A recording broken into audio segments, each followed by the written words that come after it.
everybody, and welcome to Life Chats with Maggie and Bunny. I'm Maggie. And I'm Bunny.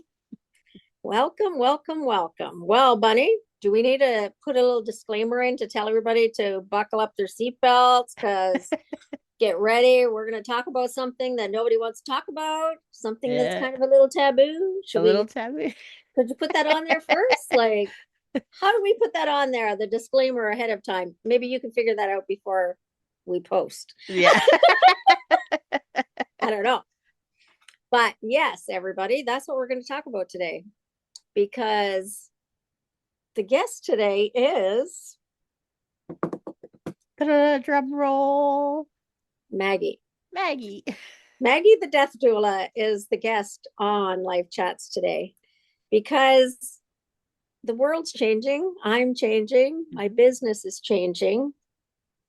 But one thing that is still the same is we live in a world where people don't want to talk about death and dying. Right.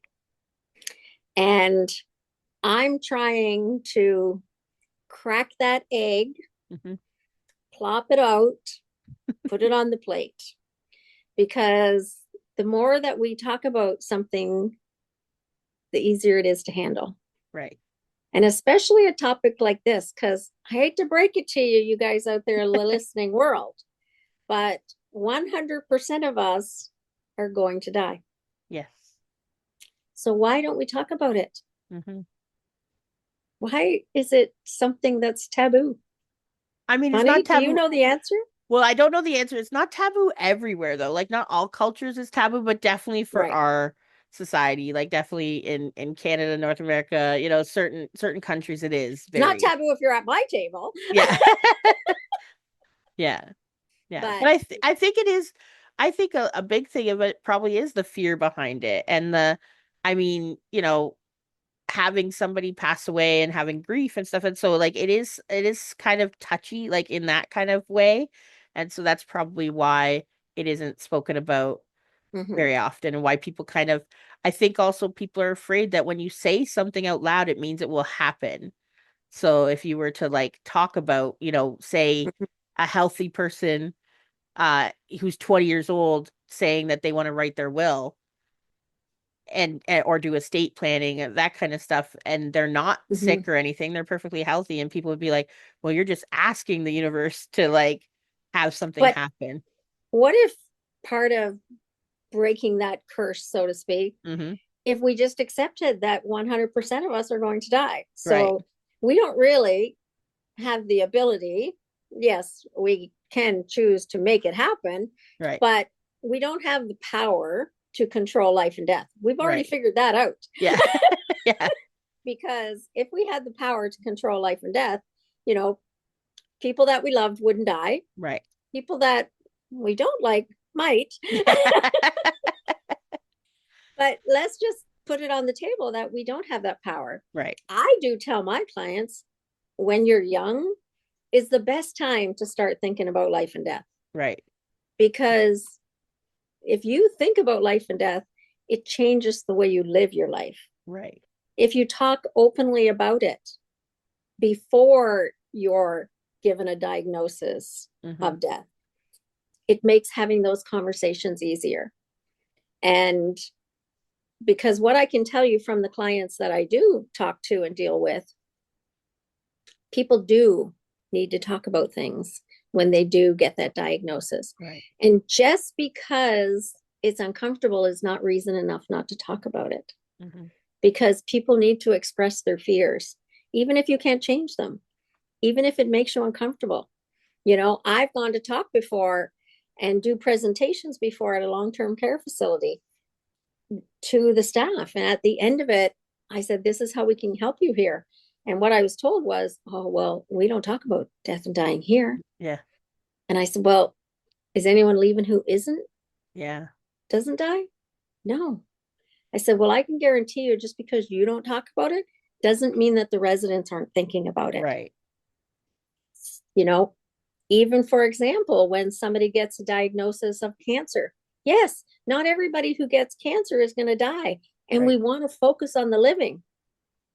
But that doesn't mean you don't have fears. Right. That doesn't mean you don't think about dying, because I can only use myself as the example. If I had a diagnosis of cancer, I'd be thinking about dying. Right. It's just part of it. Hmm. Otherwise, why are we all scared of cancer? Right. Right. Yeah, absolutely. If it doesn't have that ability to put that fear in us, why do we all fear it? Hmm. But I think, and this is just me because of what I do, I think the more we talk about the things that we're afraid of, the less scary they become. Hmm. And the more that we talk about death and dying, the less alone dying people feel. Mm. Because think about it. If you get a diagnosis and you know you're dying, but you can't talk about how you feel, how alone do you feel?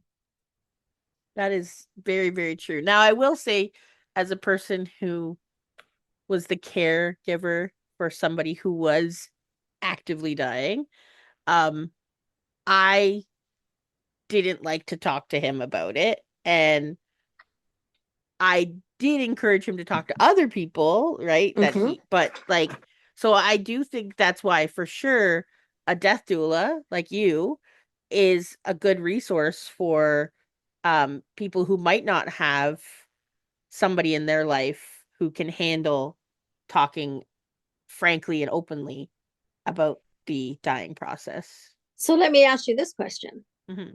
Why didn't you want to talk about it?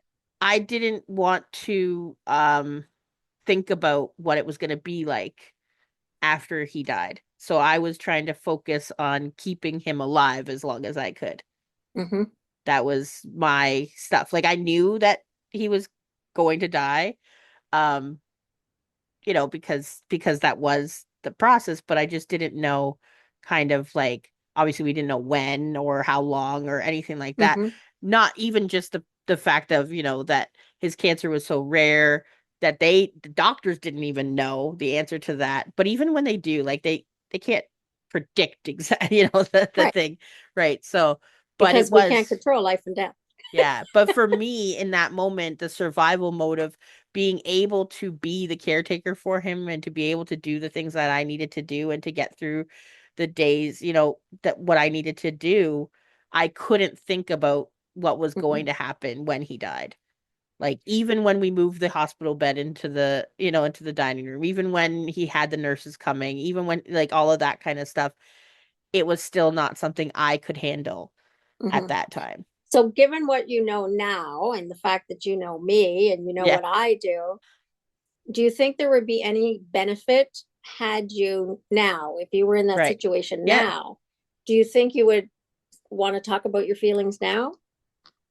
Well, and that was the thing is like kind of regret or feel bad or what like if is that I knew he needed to talk about his feelings regardless of even mine, but of his feelings. I even did too. But I did have other people that I could talk to about it. Like I didn't talk to him about because I Right. didn't want to put that on him and be like, "Oh, when you die, I'm gonna be so sad." Like, even though he knew that stuff was going to Yeah. happen, if that makes any sense. But knowing you now and all the stuff that I've learned since he died, um, I think that had I been more educated or more understanding in a lot of stuff, it would have been a different experience for Right. sure. And that's my reason for wanting to have more conversations about death and dying. Hmm. Because I think that the more that we bring it out into the open and the more that we have these conversations, the less that people need to suffer alone. Right. Because back then in that situation, 100%, you could only do what you knew to do. Right. At that time, you couldn't talk about it because you couldn't be his caregiver Hmm. and carry that if you were talking about your feelings. Right. But to me now, I would suggest to people, and I do suggest to my clients all the time, have open conversations. What if I said to you, you can't make him feel any worse? Yeah.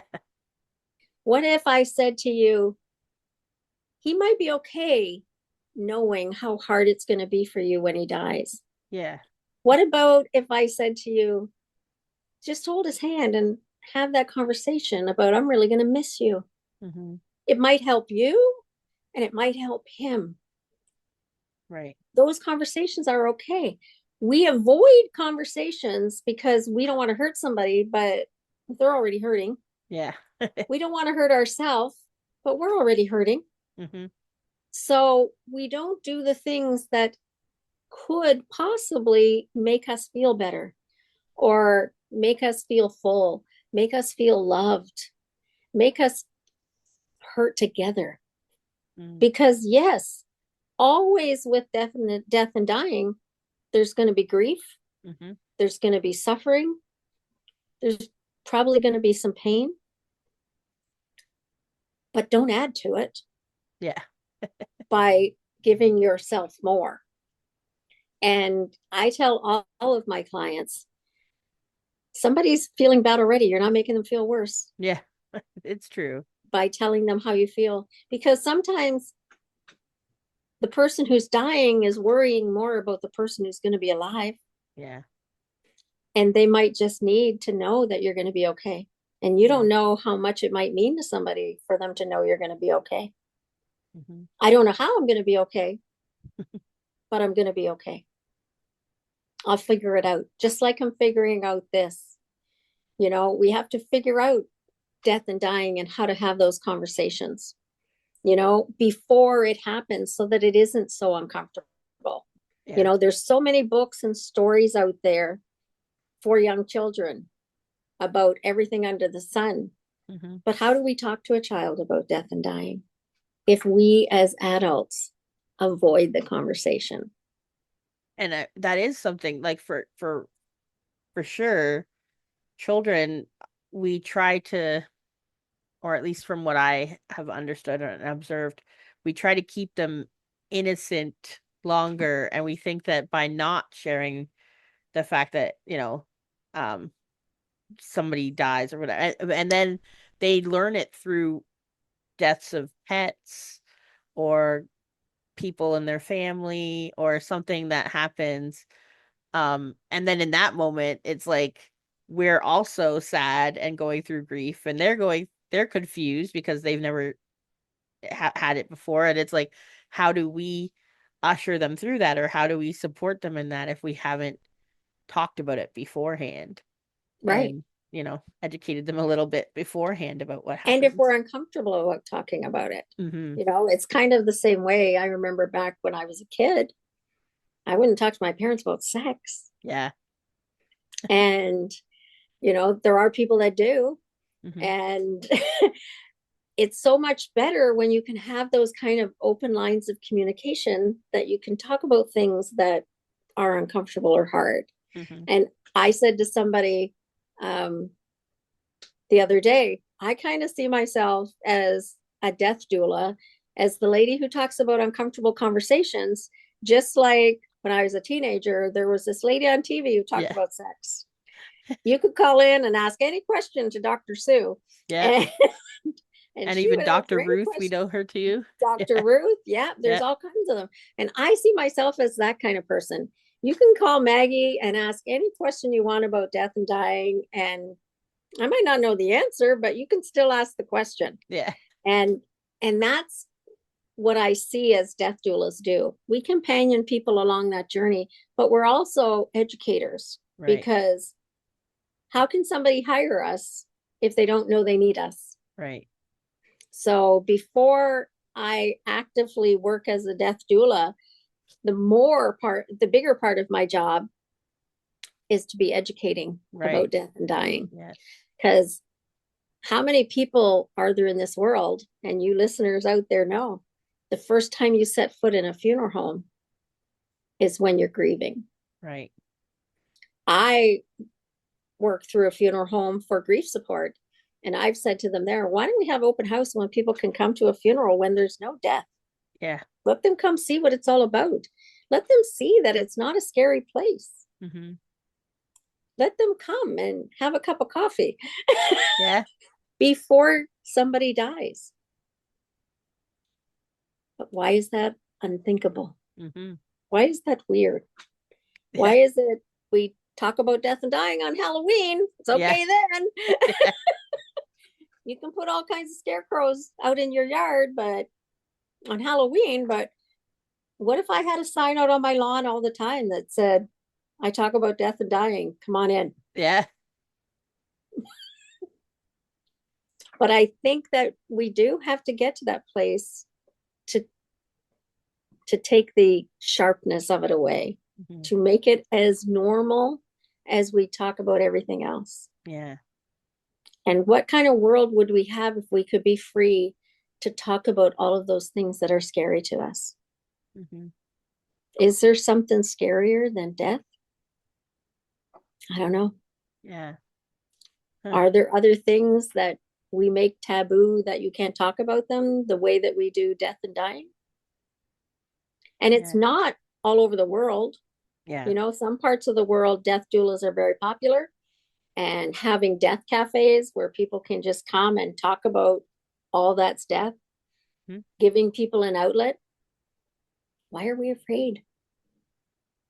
So in this education and in this expansion of your company, Yes. which by the way is what again? What is the name? Whispers of Wisdom. Whispers of Wisdom. I love that name. Um, in this expansion, is there something that you are expanding in the company and expanding your reach? There is. I am expanding my reach by, I know you're going to be shocked by this, but I am going to have a podcast for the virtual death doula. And I'm going to have a podcast that people can come on and talk about death and dying, Mhm. talk about grief. I'm going to have little segments. I hope to have little Zoom appointments that people can come on, that not only will people be seeing me in person, and I do now take clients in person, Mhm. but I'm going to be taking clients virtually. Right. So people anywhere can reach out to me through my new website, which is in the works right now. Yeah.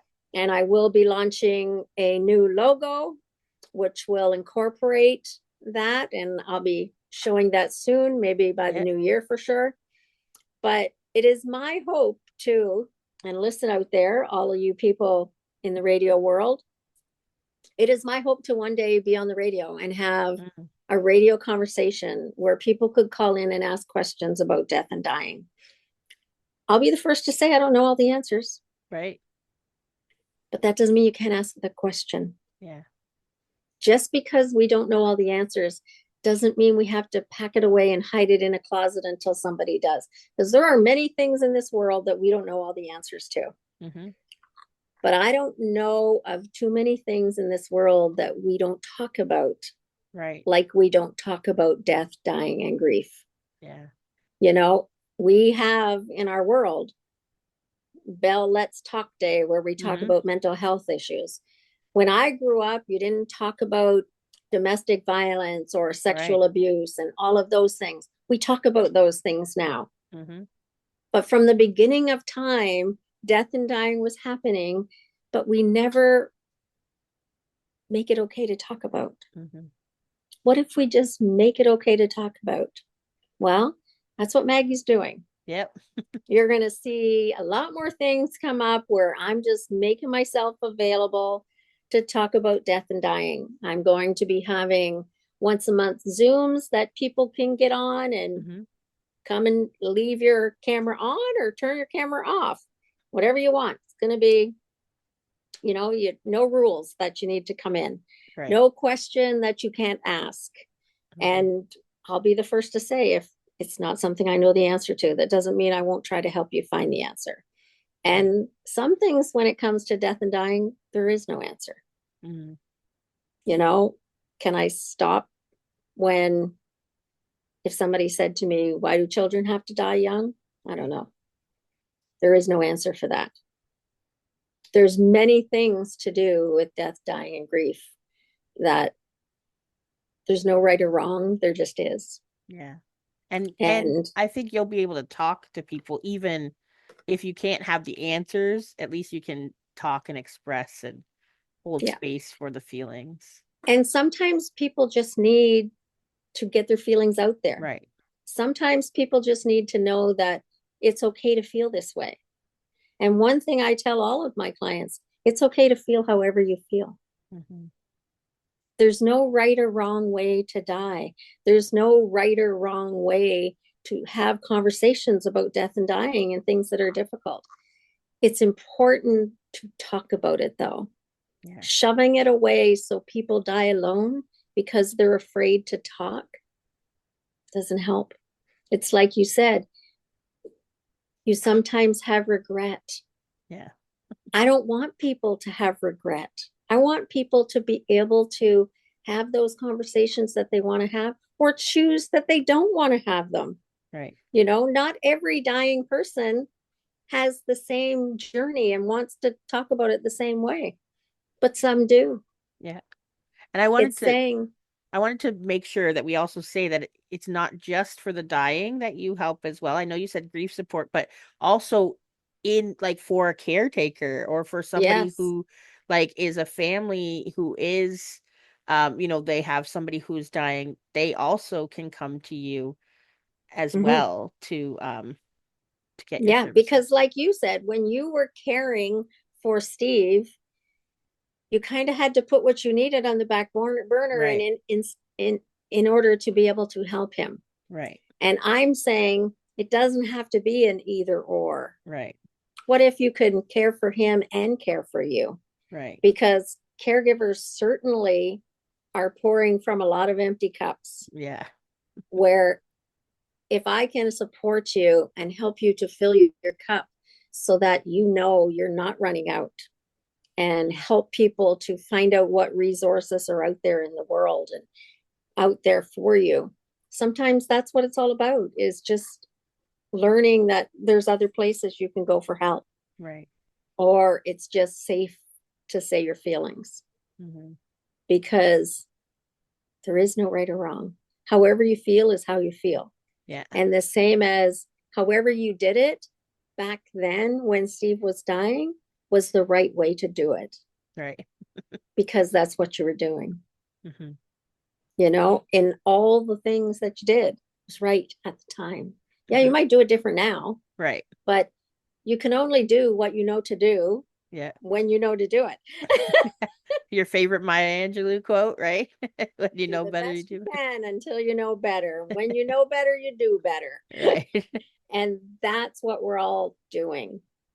I know in the core of my being that death and dying and grief can be handled differently. And that's why I want to have these conversations. That's why I want to make a safe space where people can talk one on one, in a Zoom. If you need somebody, if you're in my town and I can come to you personally, I do that as well. But it's just creating safe spaces, because people are having their feelings, whether we acknowledge them or not. They're still Mm-hmm. having their feelings, Mm-hmm. they're still dealing with it. But so many people are hurting Right. because they feel alone. Mm-hmm. And that's what I want to put an end to. I can't put an end to death and dying. Yeah. No, I can't put an end to that. But I can put an end to feeling alone, Right. because you don't have to be alone. I can't fix everything, but I can companion people in that journey Mm-hmm. and walk that road with you. Can I make your decisions for you? No. But I can sit with you. I can hold your hand. I can let you talk. I can let you cry. I can let you scream. Yeah. All those things that people need to do. But we can't do that if we pretend like death and dying isn't happening. Mm-hmm. So that's kind of my spiel on how things are going to change. Maggie is now expanding and the world is changing. So I'm changing. Mm-hmm. And just like our logo there has the world on it, I'm becoming virtual so that worldwide people can call and ask me questions about death and dying. Right. Some of the situations may be different in your country than they are in Mm-hmm. mine, but death and dying still needs to be talked about. And that's what I want to do, is keep encouraging people to talk about your feelings the same way we do about everything else. Yeah.